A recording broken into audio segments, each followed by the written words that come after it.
Hello viewers, welcome to my cooking channel. আশা করি সবাই ভালো আছেন আপনারা। আজকে আমি আপনাদের জন্য খুব পপুলার একটি ডেজার্ট নিয়ে এসেছি, কুমিল্লার রসমালাই। সবসময় তার কুমিল্লাতে গিয়ে রসমালাই খাওয়া সম্ভব না। কিভাবে বাসায় বসে কুমিল্লার রসমালাই তৈরি করা যায় তাই আজকে আমি আপনাদের দেখিয়ে দিব। খুব সহজভাবে রসমালাই কিভাবে করা যায় চলুন দেখে নেই। 2 লিটার দুধ পাতিলে নিয়ে নিলাম। ভালো করে নাড়তে হবে, একটু পরপর নাড়তে হবে, তা না হলে দুধের উপর সর জমে যাবে। দুধের উপর কিছুতেই সর জমানো যাবে না, সেই জন্য একটু পরপর নাড়তে হবে ফুটে ওঠা পর্যন্ত। ফুটে উঠেছে। আমি 2 লিটারে 4 টেবিল চামচ পানি, 4 টেবিল চামচ সিরকা আগে থেকে মিলিয়ে নিয়ে রেখেছিলাম, সেটাই আমি দিয়ে দিলাম এবং খুব আস্তে আস্তে করে নাড়তে হবে এপাশ থেকে ওপাশ। আমি ঠিক যেভাবে নাড়ছি আপনারাও ঠিক সেভাবে নেড়ে নেবেন এবং চুলায় আগুন মিডিয়াম হয়ে যাবে যখন আমি সিরকাটা দিয়ে দিলাম এবং 30 সেকেন্ড চুলার আগুন থাকবে। তারপরেই চুলা অফ করে দিয়ে হালকা নেড়ে আমি ছানাটা ঠান্ডা হতে দেব। দেখুন কত বড় বড় ছানা হয়েছে, কত সুন্দর হয়েছে ছানা। ঠান্ডা হয়ে গেছে।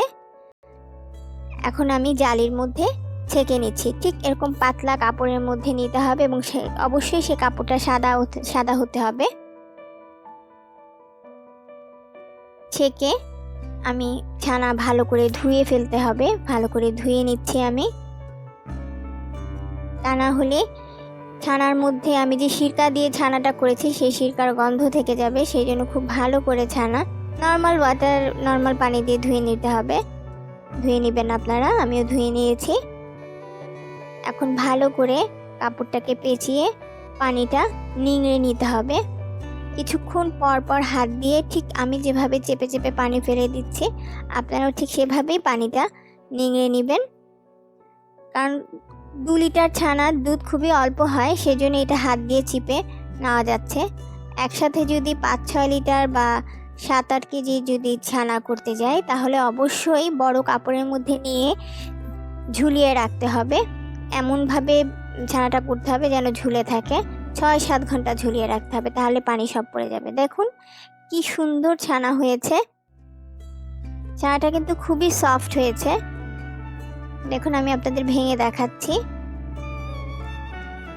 দেখুন কি সুন্দর ছানা হয়েছে, একদম খুবই সফট হয়েছে ছানাটা। ছানা যদি পারফেক্ট না হয় তাহলে কিন্তু মিষ্টি ভালো হবে না। মিষ্টি ভেঙে যাবে, মিষ্টি ফেটে যাবে, মিষ্টির ভিতরে শিরা ঢুকবে না। দেখুন ঠিক আপনারা এভাবে ছানা তৈরি করবেন বাসায়। ছানার সাথে 2 চা চামচ আটা নিয়েছি, 8 ভাগের 1 চা চামচ বেকিং পাউডার নিয়েছি। ভালো করে মতে নিতে হবে, খুব ভালো করে হাতের তালু দিয়ে মেখে নিতে হবে। ছানা যেন কিছুতেই দানা দানা ভাব না থাকে। এখানে আমি আরেকটা কথা বলে নিচ্ছি, বেকিং পাউডারটা খুব সাবধানে ইউজ করতে হবে। বেকিং পাউডার বাসায় যদি মেজারমেন্ট কাপে সেই ছোট্ট চামচটা যদি না থাকে, একেবারেই ছোট, যেটাকে 8 ভাগের 1 চা চামচ বলে, তাহলে 1 চা চামচ বেকিং পাউডার নিয়ে সেই বেকিং পাউডারকে 8 ভাগ করে সেখান থেকে 1 ভাগ বেকিং পাউডার আমার এই 2 লিটার দুধের ছানাতে দিতে হবে। তা না হলে বেশি হয়ে গেলে মিষ্টিটা ফেটে যেতে পারে। সেই জন্য খুব সাবধানে আমি ঠিক যে পরিমাণ দিয়েছি আপনারা ঠিক সেরকম করে ওই পরিমাণেই ব্যবহার করবেন। দেখুন আমি কিভাবে মেখে নিয়েছি, একটুও দানা দানা ভাব কিন্তু নাই, একদম মোলায়েম হয়ে গিয়েছে। এরকম করে 5 মিনিট ধরে হাতের তালু দিয়ে ভালো করে মেখে নিতে হবে যেন কোনো দানা দানা ভাব না থাকে। একদম মাখনের মতো মোলায়েম হয়ে যাবে। মাখানো হয়ে গেছে। আমি এখন ছোট ছোট করে ভাগ করে নিচ্ছি। ভাগ করে নিতে হবে, তা না হলে মিষ্টি সাইজ কোনোটা বড় কোনোটা ছোট হয়ে যেতে পারে। সেই জন্য আগে এরকম করে আলাদা করে ছোট ছোট ভাগ করে তারপর লম্বা আকৃতি গোল করে মিষ্টি রসমালাই ঠিক যেরকম হয় ওরকম সাইজ করে নিতে হবে। দেখুন আমি ঠিক এরকম করে নিচ্ছি। আপনারাও বাসায় এরকম করে নেবেন। আপনারা চাইলে বাসায় একদম গোলও করা যাবে, এরকম লম্বা করে যে করতে হবে এমন কোনো কথা নেই, ছোট ছোট করে গোল করে নিতে পারেন। দেখুন আমার মিষ্টি করা কিন্তু হয়ে গেছে। এখন এটাকে শিরায় দিতে হবে। শিরার জন্য 6 কাপ পানি, 4 কাপ চিনি দিয়ে একসাথে চুলায় দিয়ে ফুটে ওঠা মাত্রই মিষ্টিগুলি দিয়ে দিতে হবে। মিষ্টি দিয়ে ওই শিরার পানিটা মিষ্টির উপরে দিয়ে ঢেকে দিতে হবে। ঢেকে দিয়ে 8 মিনিট পর আবার পানি দিতে হবে। 8 মিনিট পর গরম পানি দিতে হবে। এখানে 1 কাপ পরিমাণ গরম পানি আমি দিয়ে দিচ্ছি, মিষ্টির উপরে ঢেলে দিতে হবে। দেখুন মিষ্টিগুলো একটু লেগে লেগে গিয়েছে। এটা ঠিক এরকম করে মিষ্টির মাঝখান থেকে পানি নিয়ে মিষ্টির উপরে বারবার ঢেলে দিলে মিষ্টিগুলো আস্তে ছেড়ে দিবে।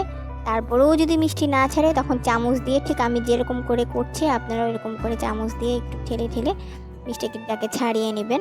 দেখুন ঠিক এরকম করে, এবং 25 মিনিট মিষ্টিকে সিদ্ধ করতে হবে। 25 মিনিটের মধ্যে 3 বার পানি ব্যবহার করতে হবে। 8 মিনিট পর পর বা 7 মিনিট পর পর 3 বার গরম পানি দিতে হবে। আমি বাটিতে গরম গরম মিষ্টি নিয়ে নিচ্ছি। মিষ্টি না হয়ে গেলে আমি গরম দুধে রস করে রেখেছি। 2 লিটার দুধ দিয়ে আমি রসটাকে করে নিয়েছি। 2 লিটার দুধকে জাল দিয়ে আমি কমিয়ে নিয়েছি। এই 2 লিটার দুধের মধ্যে 3 টেবিল চামচ চিনি দিয়ে আমি দুধকে ঘন করে ব্লেন্ডারে ব্লেন্ড করে নিয়েছি। ব্লেন্ডারে এই জন্যই ব্লেন্ড করে নিয়েছি কারণ দুধ জাল দিতে দিতে একটা সময় সর হয়ে একটু দানা দানা থেকে যায়, সেই জন্য ওইটা যেন না থাকে, একদম রসটা যেন একদম মোলায়েম হয়, সেই জন্য আমি ব্লেন্ডারে ব্লেন্ড করে নিয়েছি। তারপরে সে গরম দুধ আমি মিষ্টির উপরে ঢেলে দিয়েছি। গরম গরম দিলে মিষ্টির ভিতরে দুধের যে রসটা সেটা ঠিক মতো যাবে এবং খুব মজা হবে সেই রসমালাই খেতে। দেখুন কি সুন্দর লাগছে আমার রসমালাই দেখতে, এবং খুবই মজা হয়েছে, অনেক সফট হয়েছে। অবশ্যই আপনারা বাসায় ট্রাই করবেন। আশা করি আপনাদের এই রসমালাই খুব ভালো লাগবে। রসমালাই সম্পর্কে কোনো কিছু যদি জানতে চান, কোনো কিছু বুঝতে অসুবিধা হলে আমাকে অবশ্যই কমেন্ট সেকশনে জানাবেন। আমি চেষ্টা করব আপনাদের উত্তর দেওয়ার জন্য। আমার চ্যানেল যদি আপনাদের চ্যানেলের রান্না যদি আপনাদের ভালো লেগে থাকে, প্লিজ আমার চ্যানেলকে সাবস্ক্রাইব করবেন। ভালো থাকবেন। আল্লাহ হাফেজ।